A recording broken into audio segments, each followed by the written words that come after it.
안녕하세요, 청취자 여러분들. 저는 아웃도어 매장을 운영하고 있는 40대 주부입니다. 저에게 일어난 모종의 사건을 어딘가에 재미나게 풀어내고 싶어서 이렇게 사연을 올려보게 되었습니다.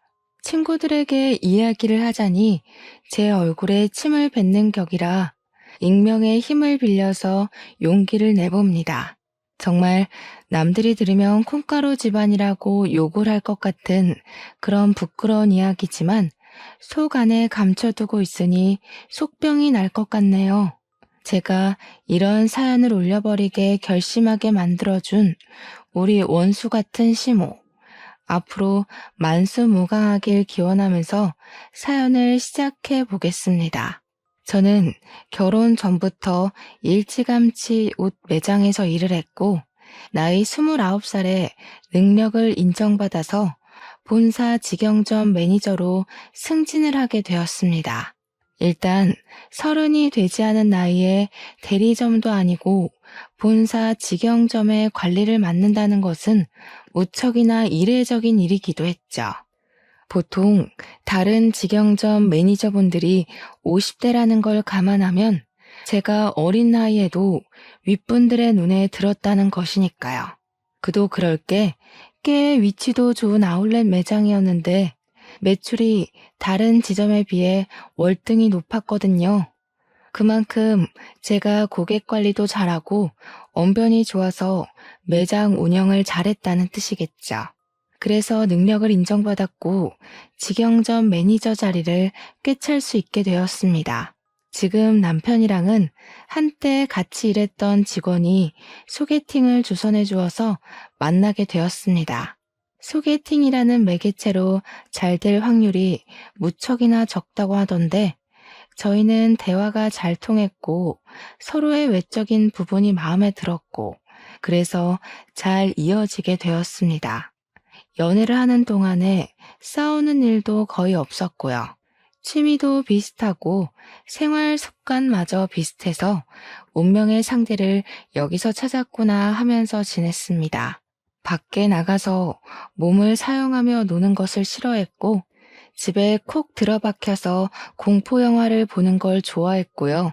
오이는 냄새만 맡아도 둘 다 기겁을 했고 강아지보단 고양이를 더 좋아하는 성격까지 무척이나 비슷했어요. 그렇게 남편과 저는 연애를 3년이나 했고 나이가 차고 혼기가 다가오자 결혼을 하기로 약속했습니다. 그때까지만 해도 우리의 미래에는 꽃길만 가득할 거라 믿어 의심치 않았습니다. 성품이 바르고 심성이 착한 남편에게 그런 시어머니가 존재할 거라는 생각을 전혀 하지 못했기 때문이죠. 제 인생의 변수 같은 예상치 못한 일이 벌어지기 시작한 건 결혼 허락을 받기 위해 처음으로 시댁에 인사를 드리러 간 날부터 시작이 되었습니다. 남편에게 살짝 언지를 듣긴 했지만 시모의 성격이 그렇게까지 소위 말하는 대박인 사람일 줄 몰랐거든요. 안녕하세요 하고 처음 인사를 드리고 시댁 현관에 발을 들이밀자마자 시모가 딱 그러더라고요. 너는 오늘 손님으로 온 자리니까 손 하나 까딱하지 말고 있어라 하고요. 그 말이 무슨 뜻이겠어요? 오늘은 손님이니까 가만히 있더라도 다음부터는 아니니까 분주하게 움직여라. 이 소리 아니겠나요? 더 대박인 건 남편보다 먼저 결혼한 남동생이 있었는데 그러니까 동서. 저한테는 동서되는 사람한테 이것저것 죄다 시키더라니까요. 네 형님 될 사람이 오니까 분주하게 일을 하라면서 동서한테 일일이 시키는데 시모는 손 하나 까딱 안 하고 옆에서 지시만 내리더라고요. 살얼음판 걷는 듯한 기분이 들고 속으로 와 이거 큰일 났다. 시집살이 대박으로 시키는 거 아닌가 하면서 눈치만 봤죠. 그런데 더 대박인 건 그런 시모에게 한마디도 지지 않는 동서였다는 거죠. 진짜 보통이 아닌 수준이다 하고 느꼈는데 이 기센 사람들 사이에서 나는 살아남을 수 있는 건가 싶었습니다. 시모가 동서한테 간이 싱겁다 하면 동서는 어머님 소금 주세요. 시모는 동서 째려보면서 거기 있다 하면 손이 안 닿아요. 고춧가루는요? 거기 있잖니. 계란도 좀 꺼내주시고요. 너는 손이 없어 발이 없어? 하면서 둘이 말싸움을 하더라고요. 시모가 이래라 저래라 하면 동서는 그거 주세요 저거 주세요 하고 시모가 네가 직접 가져가라 하면 동서는 저 그거 어디 있는지 몰라요 하고 둘이 무슨 꽁트 찍는 것처럼 대화를 하는데 웃긴 건 동서는 정말 시모를 보조원처럼 부려먹으면서 집안일을 하더라고요. 그 정도면 누가 누구 수발을 들고 있는 건지 헷갈릴만 하더라고요. 저는 그 사이에서 약간 체하는 기분을 느끼며 이 난간을 어찌 헤쳐가야 할까 고민을 했죠. 다행스럽게도 동서가 아주 쿨한 성격을 가진 여자였다는 거죠. 밥 잘 먹고 이야기 잘 나누고 집에 간다고. 남편이랑 저랑 서방님네랑 다 같이 나왔는데 동서가 저를 슬며시 잡더라고요. 형님 되실 분이니까 터놓고 이야기할게요. 절대로 기죽으시면 안 되고요. 또박또박 싸워서 이기셔야 돼요. 우리 시모가 발 뻗을 곳 보고 뻗는 분이시거든요. 처음에 제가 비위 다 맞췄는데 그러다가 호구 잡혔어요. 한번 대판으로 싸운 다음에서야 저한테 뭐라고 안 하시거든요. 오늘은 형님 온다고 일부러 기세 보이고 싶다고 저러신 거고요. 평소에는 저한테 한마디도 못 하시거든요. 그니까 형님도 저처럼 드세게 나가셔야 돼요. 어려우면 연락 주시고요. 그렇게 자기 할 말 쏙 하고 가더라고요. 순간 제 머릿속에 시무를 들이받으라고? 이게 무슨 콩가루 같은 이야기지? 했어요. 동서가 정말로 저를 걱정해서 말해주었던 진심이라는 걸 그때는 잘 몰랐죠. 그 이후에 상견례를 했고 양가가 서로 합의 잘 이루어진 상태로 결혼 준비를 끝냈고 무난한 결혼식을 올리게 되었습니다. 근데 보통 결혼식 하는 날 신부 대기실에는 신부 지인들만 들어오지 않나요? 친구들이랑 이야기하고 사진 찍고 그러고 있는데 시모 지인들이 싹 들어와서는 저한테 돗대기 시장처럼 시끄럽게 말을 시키는 거예요. 며느리가 아웃도어 매장을 운영한다고? 하면서 자기네들이 시모의 산악 동호회 친구들이라고 하더라고요. 우리 시모 취미가 산을 타는 것이었는데 아웃도어 매장을 운영하는 며느리가 들어왔다고 싸게 살 수 있다고 자랑을 하셨나 보더라고요. 옷을 좀 할인해달라고 일부러 찾아와서 저한테 말을 건 것이었죠. 제가 운영하고 있는 매장이 직영점이라서 본사에서 내려온 할인율만큼만 할인을 해줄 수가 있었거든요. 기본적으로 아울렛 매장이라 깔리고 들어가는 할인율도 있었고요. 저는 뭐 땅 파서 장사하는 것도 아닌데 제가 맘대로 할인을 해줄 순 없죠. 굳이 신부 대기실까지 찾아와서 할인 이야기 꺼내고 가는 시모 지인들도 무척이나 별로였어요. 그거 하나 딱 찝찝한 거 남기고 결혼식 잘 하고 저희는 바로 신혼여행지로 떠났습니다. 남편과 저는 평소에 가볼 수 없는 곳으로 신혼여행을 가자고 약속을 했고 그 장소는 바로 약속의 땅 뉴질랜드였습니다. 뉴질랜드가 워낙 자연 경관이 거대하고 멋있고 또 산을 걷는 트레킹이 유명한 나라잖아요. 남편이랑 같이 트레킹 관광을 나섰는데 거기서 엄청 좋은 트레킹화를 팔고 있더라고요. 큰 마음 먹고 제 거랑 남편 거 사면서 시모가 산악 동호회를 한다고 했으니까 시부모님 드릴 신발도 한 켤레씩 샀습니다. 당연히 한국까지 전화를 해서 신발 사이즈 물어보고 샀죠. 귀국을 해서 시댁에 신발을 딱 가져가니까 시부가 너무 마음에 든다고 좋아하시더라고요. 근데 시모는 약간 마음에 안 든다는 식으로 삐죽거리면서 시부한테 그러더라고요. 당신은 산에 가자고 하는데도 안 가면서 이런 좋은 신발이 왜 필요하냐고요.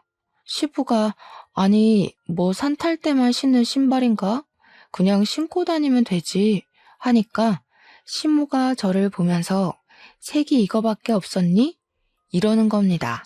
아웃도어 매장한다는 애가 신발색을 이런 갈색으로 골라오면 어떡하냐고 등산화 화려한 게 요즘 유행인 거 몰라서 그러냐고 하는 거예요. 몰랐으면 지금이라도 자기 말 듣고 화려한 운동화로 매장에 있는 거 다 바꾸라며 핑크색, 노란색 이런 거 없었냐고 계속 갈색이 뭐야 갈색이 하시더라고요. 그래서 제가 뭐 대충 대꾸했죠. 갈색이어야 더러워져도 별로 티가 안 나죠 하면서요. 산 한 번 타면 신발이 얼마나 더러워지는데 노란색, 핑크색 타령을 하고 있나 싶었습니다. 그러더니 신발을 한번 신어보더니 너무 꽉 맞는 거 아니냐고 한 사이즈 더 큰 걸로 사오지 그랬냐고 타박을 하시대요. 사왔는데도 구시렁거릴 일인가 싶었습니다. 그것도 뉴질랜드에서 사온 거라 교환이나 환불이 될 리도 없는데 참. 근데 그 순간 갑자기 동서의 말이 생각나더라고요. 따박따박 말대꾸를 하라고 했던 거요. 그래서 시모한테 웃으면서 이야기를 건넸죠. 마음에 안 드시는 거냐고요. 그러니까 시모가 냉큼 좋기는 한데 너네 매장에도 좋은 거 있지 않니? 핑크색. 이러시대요. 느낌이 딱 오더라고요. 이 신발도 가지고 매장에 들어온 새 신발 하나 더 챙기려는 속셈이구나 싶었던 거죠. 그래서 저는 눈치 없는 애처럼 그 신발 마음에 안 드시면 그냥 저 달라고 했어요. 제가 2개 신겠다고요. 그러고는 셀쭉하게 말했죠. 선물을 해드려봤자 불평만 하시니까 다음부터는 챙기지 말아야겠다 하고요. 시모가 저한테 뭘 그렇게까지 이야기를 하냐고 우리 매장에 있는 신발 하나 더 얹어주면 되는 거 아니냐고 하더라고요. 그래서 매장에 있는 신발 5% 할인해드리겠다고 하니까 가족끼리 신발 하나 못 주냐고 구시렁구시렁. 신발 이미 사드렸구만 뭘 그렇게 욕심을 내는지 참. 하루는 출근해서 매대 정리하면서 매출을 확인하고 있었습니다. 말일까지 제대로 정산해 놓지 않으면 꼭 중간에 구멍이 나는 일이 있더라고요. 이리저리 매출 전표 보면서 재고랑 같이 확인하고 있는데 시끌벅적한 소리가 입구에서부터 들리더라고요. 보니까 시모가 산악 동호회 친구들을 잔뜩 끌고 찾아온 것이었습니다. 낯이 익다 싶었는데 신부 대기실에 와서 할인 이야기를 하고 갔던 그 친구들 얼굴이 딱 떠오른 거였죠. 저한테 매장 구경 좀 하러 왔어 하더니 바람막이 입어보고 획 던지고 모자 써보고 뒤집어서 놓고 신발까지 신어보고 난리를 치더라고요. 우리 직원의 눈빛이 와 저거 언제 치우지? 하는 눈빛이던데 제가 다 민망하더라고요. 그러더니 다들 양말 한 켤레씩 들고 와서는 등산 양말 사러 온 거라고 할인을 팍팍 넣어달래요. 고작 5,000원짜리 양말 사면서 할인은 무슨 할인인가요? 시모가 저를 쓱 보더니 원래 양말 같은 건 사은품으로 나가는 거 있지 않냐고 그거나 좀 달래요. 6명이 거 3만원어치 사가면서 사은품 달라고 말하는 게 양심적으로 가능한 일인가요? 그래서 제가 어머님 양말 사은품은 20만원 이상 구매하셨을 때 나가는 거라 양말 6켤레 산 걸로는 턱도 없어요 하면서 웃었어요. 일부러 하하호호 웃으면서 이야기하니까 시모도 민망했는지 가족끼리 빡빡하게 군다고 그냥 속갯말 삼키대요. 저도 땅 파서 장사하는 거 아니잖아요 하면서 시모 친구들 보면서 이해하시죠? 가격이 맞아야. 이러니까 시모 친구들도 민망했나 봐요. 저한테 나중에 우리가 와서 제대로 팔아줄게 하면서 어색한 얼굴을 하고 돌아가시더라고요. 여기서 끝날 줄 알았던 우리 시모의 진상짓은 지금부터 시작이었습니다. 제가 하루 종일 매장을 지키고 있는 건 아니었거든요. 본사에 회의를 하러 가야 할 때도 있고 쉬는 날도 존재하니까요. 일이 좀 있어서 이틀 연속으로 매장에 출근을 하지 못했는데 제가 출근을 하니까 직원이 저한테 쪼르르 달려오더니 곤란한 듯 말을 하더라고요. 무슨 일 있었냐고, 진상 손님 왔었냐고 물어봤더니 반품이 들어왔는데 제 가족분인 것 같다고 조심스럽게 이야기를 하는 거예요. 내가 누구? 하고 물어보니까 시어머니요 하면서 이야기를 하는데 제가 없을 때 왔다 간 건가 싶더라고요. 직원이 저한테 제가 없을 때 와서 바람막이를 하나 사갔다가 다음날 바로 반품을 했는데 택은 그대로 있지만 옷이 너무 더럽다는 겁니다. 순간 그게 무슨 소리인가 싶어서 옷 상태를 보려고 반품 들어온 물건을 확인하는데 옷이 진짜 새 옷이 아니었어요. 옷을 사가서 바로 입고 등산을 갔다가 그대로 환불이라도 한 건지 옷에서 땀 냄새가 나는 거예요. 그래서 직원한테 설마 이거 취소해 줬냐고 물어보니까 직원이 난처하다는 얼굴로 자기가 매니저 시어머니라고 박박 우기면서 제가 해주라고 했다고 했대요.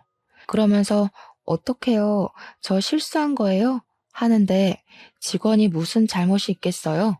아니라고 괜찮다고 하고 곧 제가 떠안게 됐죠. 퇴근하자마자 옷을 들고 시댁에 가서 시모한테 획 던졌어요. 이게 뭐냐고 모른 척 하면서 묻길래 뭐긴 뭐냐고 우리 옷 사가서 입고 반품하셨다면서요? 하면서 일부러 큰 소리로 이야기를 했습니다. 시부가 빤히 보고 있었으니까 일부러 들으라는 듯이 이야기하니까 시모가 시치미를 뚝 떼더라고요. 자기는 그런 적 없다고 옷을 사가서 반품한 건 맞는데 입고 돌아다닌 적은 없대요. 그러면서 그 직원 진짜 웃기는 계집애라고 자기가 옷 관리를 못한 걸 가지고 매출 늘리려고 일부러 거짓말 치는 거 아니냐면서 몰아가는 겁니다.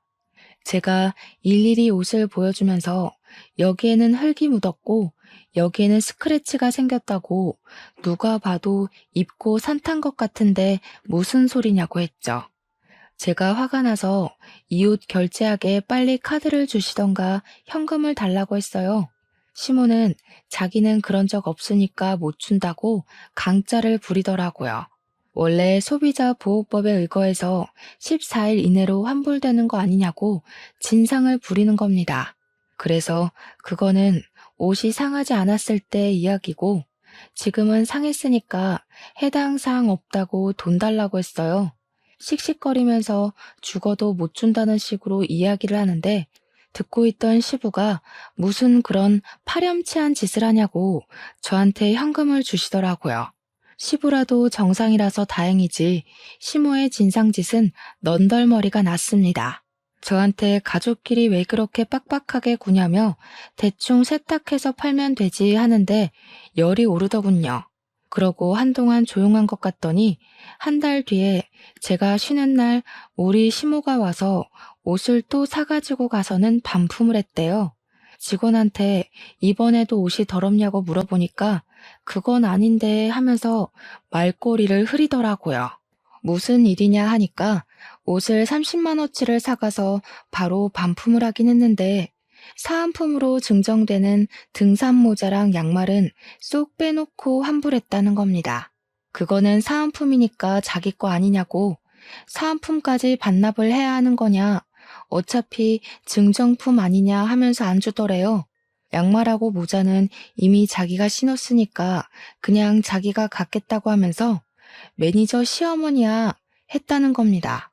당연히 그 말을 듣는데 제가 열이 받지 않겠습니까? 또 시댁으로 찾아갔죠.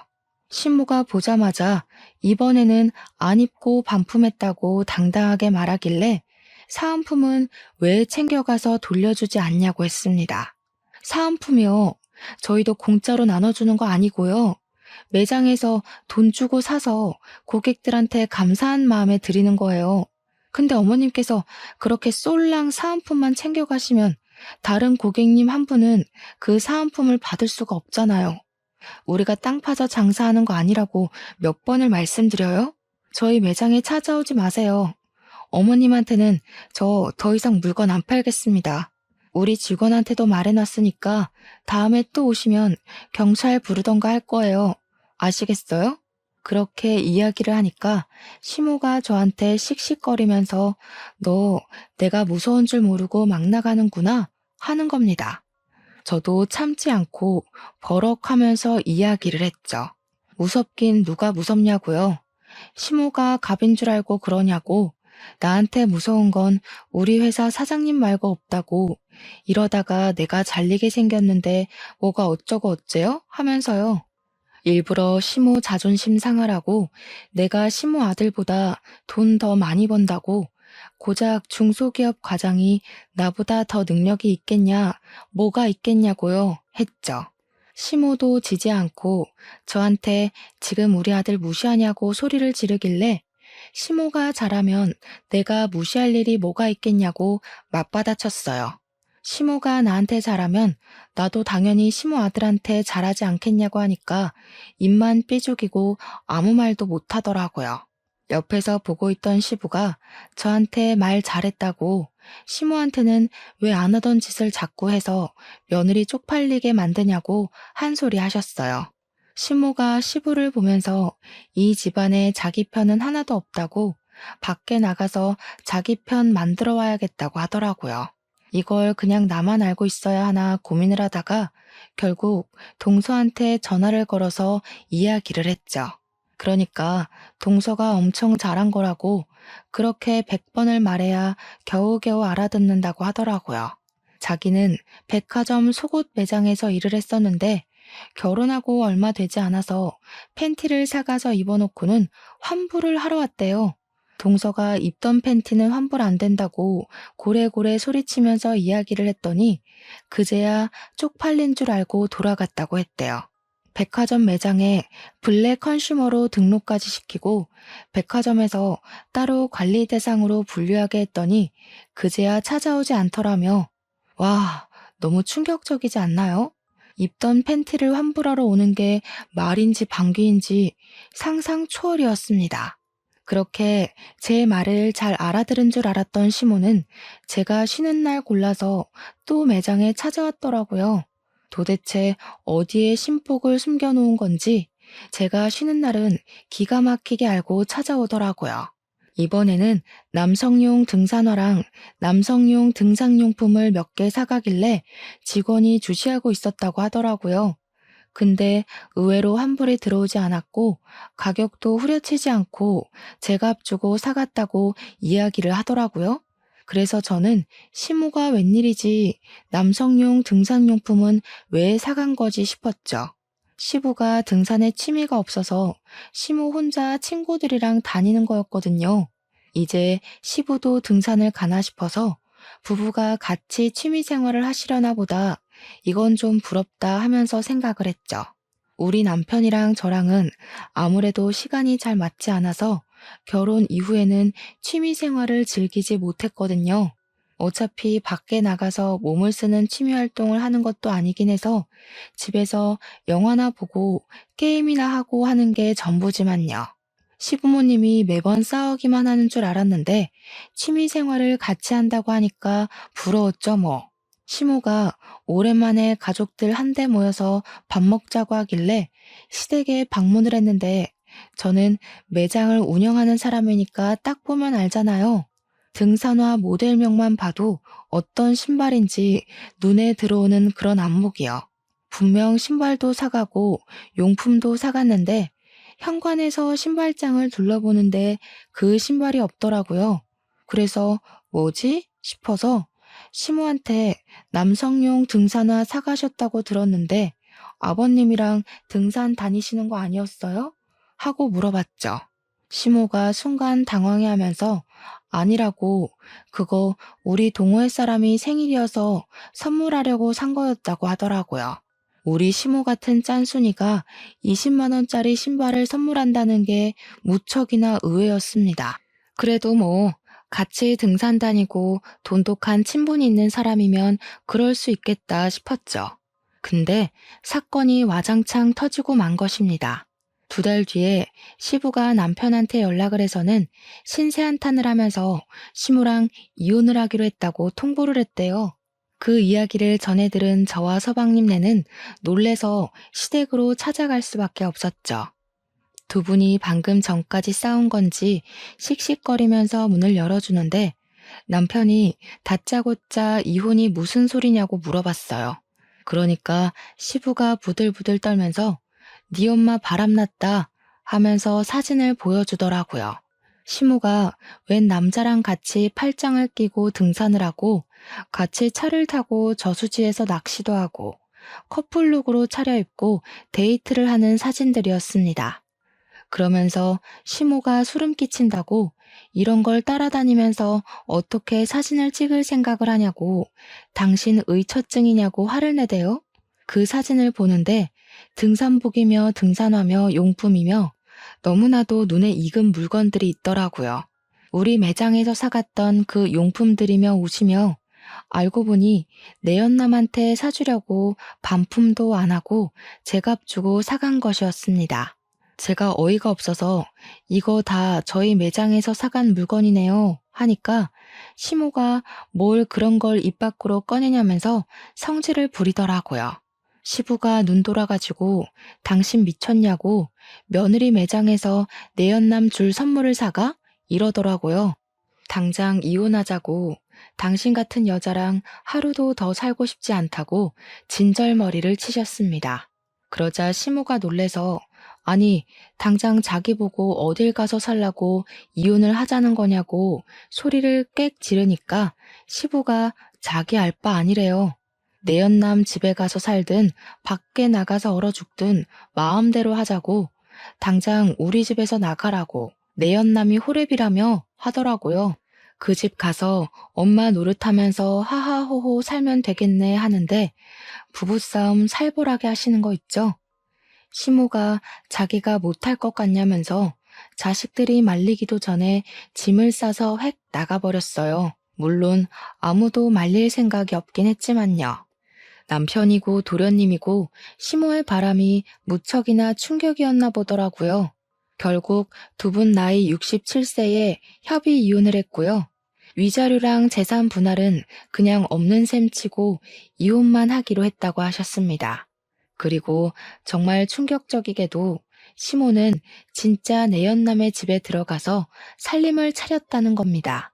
우리 남편이 전화해서 어디서 뭐 하면서 살고 있냐고 아빠한테 지금이라도 싹싹 빌고 집에 들어가라고 연락을 했더니 시모가 웃더래요. 자기가 왜 그래야 하냐며 너무너무 행복해서 미칠 것 같다고. 더 충격적인 건 내연남의 딸을 우리 딸 하면서 부른다는 겁니다.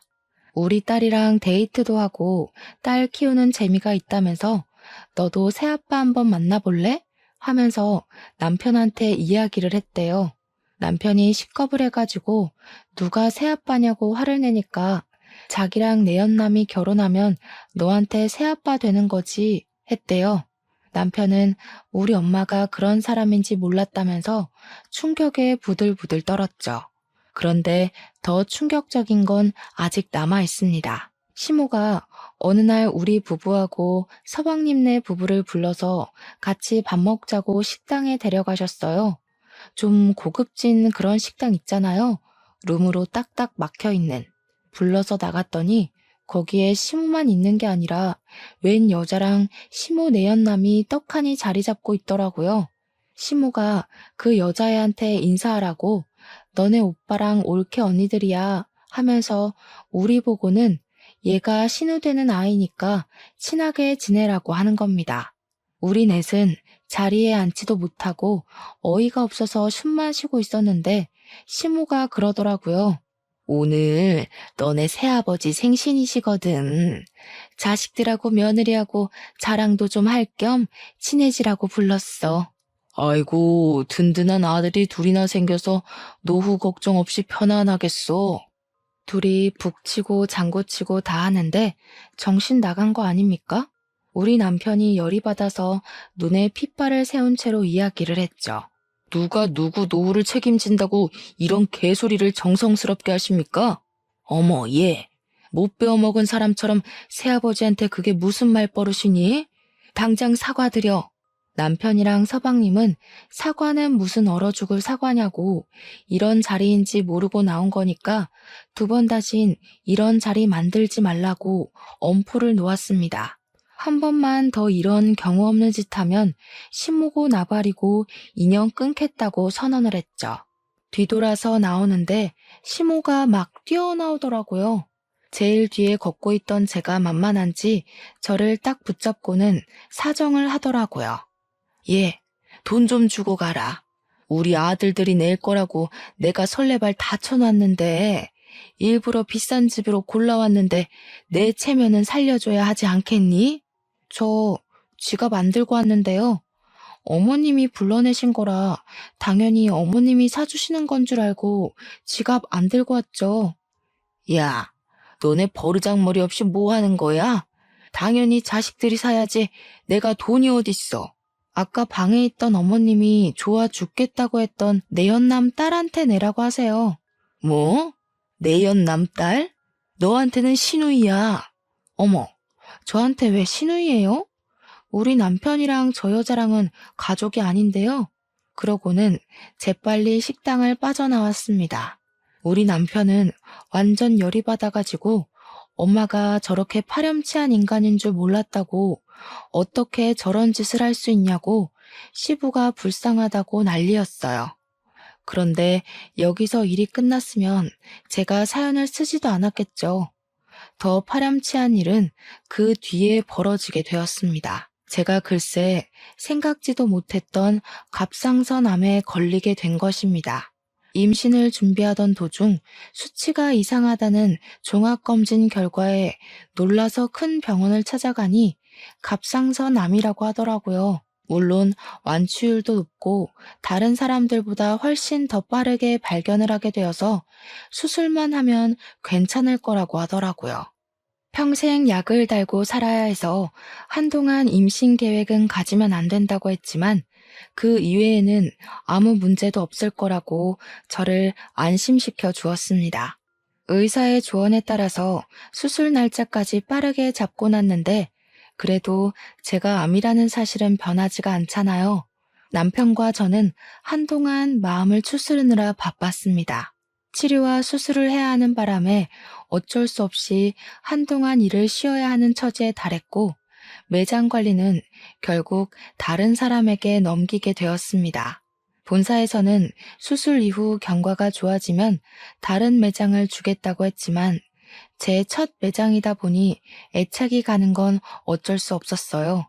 그래도 피곤하면 안 되고 컨디션 조절을 잘 해야 한다고 해서 일을 할 수 없게 되었죠. 인수인계까지 마치고 본격적으로 치료가 시작되는 주까지 일을 도와주기로 했습니다. 본사에서는 일단 퇴직을 하게 되는 것이라 퇴직금까지 받아갈 수 있었습니다. 집에서 쉬려고 하니까 영 좀이 쑤시더라고요. 그런 와중에 무슨 일 때문에 매장을 방문했는지 모르겠지만 시모가 또 그 매장에 방문을 했나 보더라고요. 직원에게 연락이 왔는데 당당하게 들어가서 내가 여기 매니저 시어머니인데 했다는 겁니다. 그런데 매니저가 변경이 되었잖아요? 새로 들어온 매니저가 저는 시어머니가 없는데요? 한 거죠.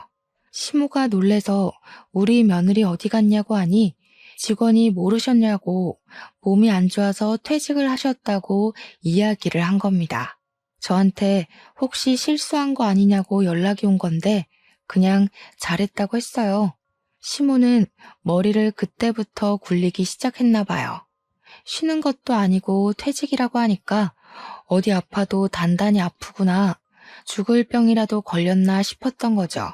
우리 남편한테 전화해서는 걱정스러운 말투로 우리 며느리 어디가 아픈 거냐고, 큰 병이냐고 꼬치꼬치 캐묻고 난리를 쳤대요. 며느리 건강 걱정 한 번 안 할 것처럼 굴던 사람이 막 걱정돼 죽겠다고 이야기를 하니까 남편도 마음이 좀 풀어졌나 봐요. 큰 병은 아니라고 초기에 발견해서 수술만 하면 된다고 갑상선암이라고 이야기를 한 거죠. 그러니까 걱정 마시라고 다 괜찮아질 거라고 이야기를 했더니 그제야 아 그러니? 알겠다 하고 전화를 뚝 끊더래요. 걱정했던 것 치고는 너무 빠르게 알겠다고 하고 전화를 끊어서 좀 찝찝하다고 하더라고요. 알겠다고 시모한테 연락 오면 말해주겠다고 남편에게 이야기를 한 뒤 집안일을 좀 하고 쉬고 있었어요. 그런데 딱 타이밍 좋게 시모한테서 연락이 온 거죠. 아무렇지 않게 여보세요 하고 전화를 받으니까 시모 목소리가 들떠서 전화를 했더라고요. 예, 우리 아들이 그러는데 너 갑상선암이라며? 내가 좀 알아보니까 그거 수술비도 별로 안 비싸고 예후들도 다 좋다고 하더라. 거기다가 너 퇴직금까지 빵빵하게 받고서는 일 그만뒀다고 하더라. 어디 아픈 데는 없냐, 몸은 좀 괜찮냐 물어볼 줄 알았는데 영 딴소리만 나오길래 그래서요? 하고 대꾸를 했죠. 그러니까 전화로 할 이야기는 아닌 것 같다고 이따가 집으로 찾아오겠다고 하고 끊더라고요. 영 기분이 쎄해서 남편한테도 이야기를 하니까 퇴근하자마자 집으로 가겠다고 하더니 정말 날아왔는지 평소보다 일찍 왔더라고요. 남편이랑 집에서 저녁 먹고 쉬고 있는데 시모가 대뜸 집으로 찾아온 겁니다. 너 보험금 얼마나 왔어? 보험은 좀 들어놨지? 퇴직금은 얼마 받았니? 아픈 사람 붙잡고 웬 돈 이야기야? 아니, 어쩜 이렇게 타이밍이 좋니? 너네 새아버지가 사업을 하는데 자금이 콱 틀어막혀서 지금 위험하거든. 일단 그거 먼저 풀어야 해서 대충 1억 정도가 필요한데 우리 며느리가 근속기간도 길고 보험금도 받았을 거 아니니.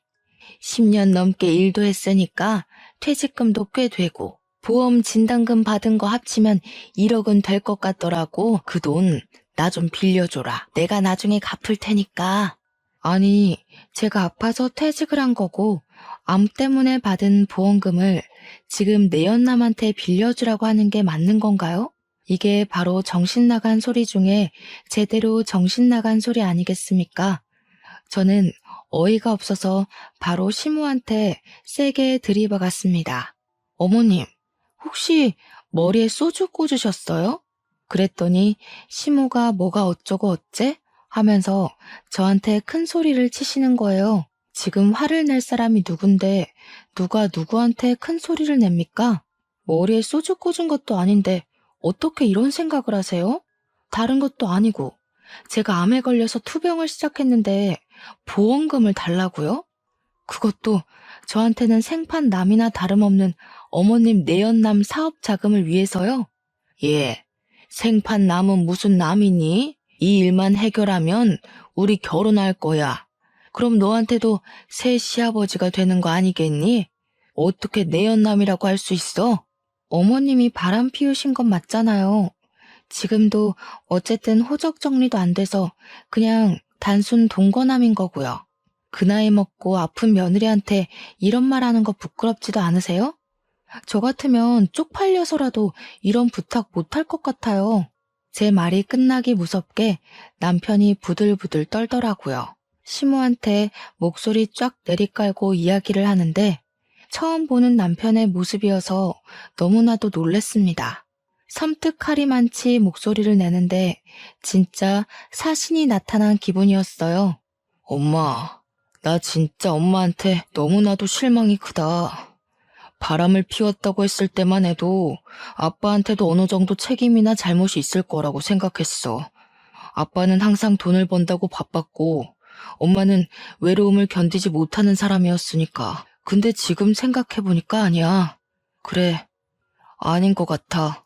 예, 네 아버지가 나한테 관심이라도 줬으면 내가 바람을 피웠겠니? 그 인간은 나를 그냥 집 지키는 집 요정 정도로만 취급했다. 아니, 엄마는 그냥 탐욕스러운 사람인 거고 엄마만 생각하는 아주 이기적인 사람이었던 거야. 난 더 이상 엄마를 엄마라고 생각하지 않고 살 거야. 어떻게 우리 와이프 병원비를 아니 목숨값을 내놓으라고 당당하게 말을 할 수 있어? 이제 내 집에서 나가줘. 나한테 연락도 하지 말고 앞으로는 찾아오지도 마. 아니, 내가 먹고 튄다고 했니? 그거 갚겠다고 했잖아. 보증이라도 서줘? 공중이라도 설까? 나가라고. 꼴도 보기 싫다고 했잖아. 내가 엄마 자식이라는 게 부끄럽다니까? 남편이 시모를 향해서 소리를 꽥 지르면서 눈에 핏발을 세우고 이야기를 했습니다. 생전 소리 한번 지르지 않던 아들이 자기를 향해서 소리를 지르니까 시모가 많이 놀란 것 같더라고요. 아니, 왜 소리를 지르고 그러냐면서 자기도 이제 너를 자식으로 생각 안 하고 살 거라고 괜히 자존심을 부렸어요. 더럽고 치사하다고 끝까지 구시렁거리면서 집 밖으로 나가더라고요.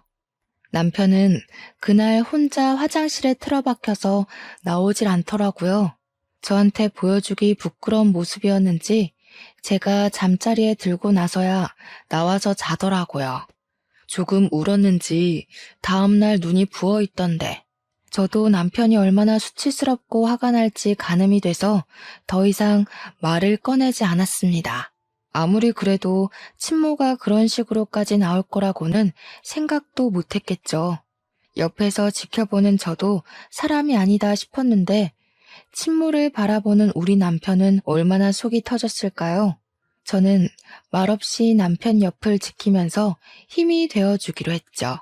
제가 암과 싸우면서 남편이 제 옆을 지켜주기로 한 것처럼요.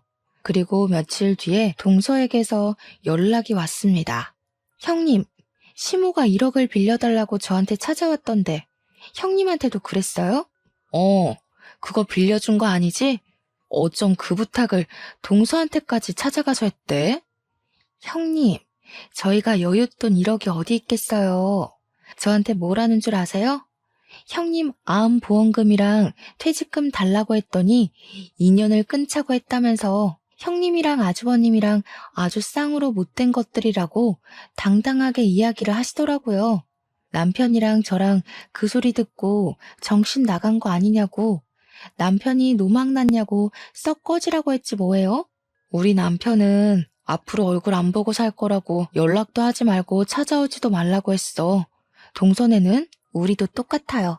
이미 아주버님이 남편한테 미리 이야기를 했었나 봐요. 돈 빌려달라고 찾아오면 집에 들이지도 말고 쫓아내라고요. 우리 남편이 아주버님 말이라면 껌뻑 죽잖아요. 집에 들어오지도 못하고 쫓겨나셨어요. 저는 동서한테 그래 다행이다, 잘했어 하고 칭찬을 해줬습니다. 우리 부부는 시모를 없는 사람이다 생각하고 지내기로 했다고 동선에도 그렇게 하라고 전했죠. 그러니까 동서가 마지막으로 딱 그 말을 하대요. 사람이 욕심부리고 이기적으로 굴면서 자기 생각만 하고 살 때 알아봤어야 했다고요. 그렇게 통화를 마무리하고 나서 저도 마음을 완벽하게 비웠습니다. 그 뒤로 한동안 조용했던 일상을 보내고 수술을 받고 회복을 하던 와중이었습니다. 수술 후 2개월이 지나기도 했고 오랜만에 시부한테 반찬이나 가져다 드리려고 보자기에 반찬통을 싸서 시댁에 찾아갔어요. 그런데 시댁 문간 앞에서 시모가 울고불고 그러고 있더라고요. 문은 꽉 닫혀 있고. 시모가 저를 쓱 보더니 퉁퉁 부은 눈으로 반찬 싸들고 온 거냐고 잘 됐다고 문 좀 열어보라고 하더라고요. 제가 미쳤다고 시부가 닫아둔 문을 열겠습니까? 바로 경찰을 불렀습니다. 경찰차가 요란한 소리를 내면서 찾아왔고 시모는 저한테 네가 부른 거냐고 사색이 되어서 묻더라고요. 집 앞에 경찰차가 오고 소란스러워지니 그제야 시부가 문을 열어줬어요. 저한테 경찰 부른 거야? 하길래 네 했더니 시부가 잘했다고 칭찬을 해주셨습니다. 경찰 양반, 저 망할 옆에 내가 남의 집에 주거 침입하려고 했으니 잡아가시오. 아니 여보, 남의 집이라니 어떻게 이 집이 남의 집이야? 우리 집이지. 오호, 이혼을 했으면 남이지. 그 동거남은 어쩌고 여기 와서 같이 살자고 한 번만 봐달라며 울고불고 빌어? 경찰분들 수고 많으십니다. 저 옆에 내 당장 데려가서 가둬버리쇼. 경찰은 이미 신고가 들어왔고 주거 침입이라는 명분이 있어서 어쩔 수 없다며 시모를 끌고 가셨습니다. 저는 시부한테 반찬을 잘 전해드리고 집으로 돌아왔고, 그날 저녁 시부에게서 연락이 왔어요. 경찰이 조사를 끝냈다고 시부한테 연락을 주면서 사건의 전말을 알게 되었습니다. 시모는 결국 1억을 구하지 못했고, 내연남은 시모한테 온갖 난리를 떨면서 쫓아냈다고 하더라고요. 알고 보니 내연남도 1억을 구해다 주겠다는 시모의 말에 속아서 같이 동거를 했던 거라고 하더군요. 내연남이 시모한테 그 돈 때문에 7살이나 많은 늙은 아줌마랑 동거까지 한 건데 그 돈 못 구해와서 길바닥에 내앉게 생겼다고 했대요. 시모가 돈이 있어 뭐가 있어요? 시부한테 원룸이라도 얻어달라고 사정사정을 했다는데 시부가 그것도 거절했대요. 나중에 듣기로는 뭐 지방에 있는 친척네 집으로 갔다는 것 같은데 별로 궁금하지 않더라고요. 시부도 그렇고 우리 남편도 서방님도 강단 있는 사람이라서 일이 확실하게 해결됐지. 아니었으면 시모가 누울 자리 보고 뻗었겠죠. 저는 암 수술은 무사히 완벽하게 제거되었고 의사 선생님이 경과가 좋아서 2, 3년 지나면 임신 계획을 세워도 좋을 거라 했습니다. 남편과 저는 하루빨리 이세를 만들고 싶어서 시간이 흐르기만 기다리고 있어요. 우리 가족에게 새 생명이 찾아와 더욱더 화목해지길 기대해봅니다.